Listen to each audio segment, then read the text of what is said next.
So the idea that when we wanted to deliver training or we wanted to create environments, that these principles had to be evident before we would actually agree to move forward on it.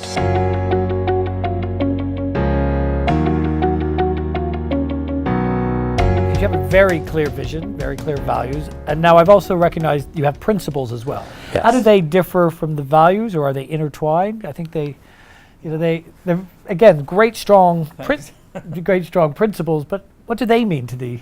Well, the principles are more of a foundation, I guess, to everything. So the idea that when we wanted to deliver training or we wanted to create environments, that these principles had to be evident before we would actually agree to move forward on it.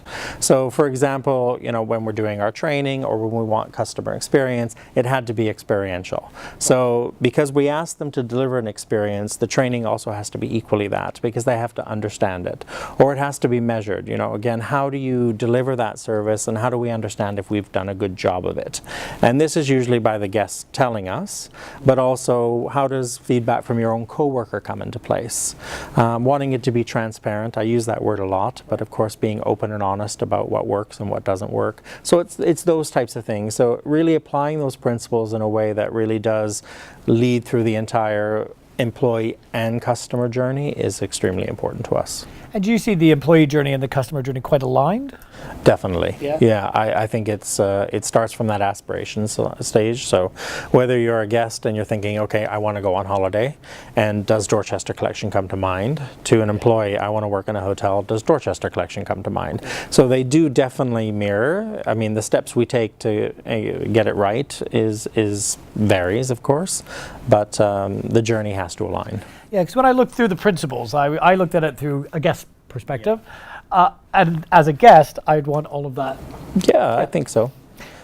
When I look at accessible, what does that mean? Accessible is really about everyone can partake in it. That's how we take it. So, you don't want to create something that's so highbrow that only certain employees get to experience it or only certain guests. If they were going to come in and get the Dorchester Collection experience, everyone should be able to do it. So you shouldn't be treated differently because you're a front desk agent versus a room attendant, or because you're paying $25,000 for the suite versus $500 for the guest room. The experiences and all these services should be accessible by everyone. Okay. So it is really important to have that common, we want people to feel like they're part of a club.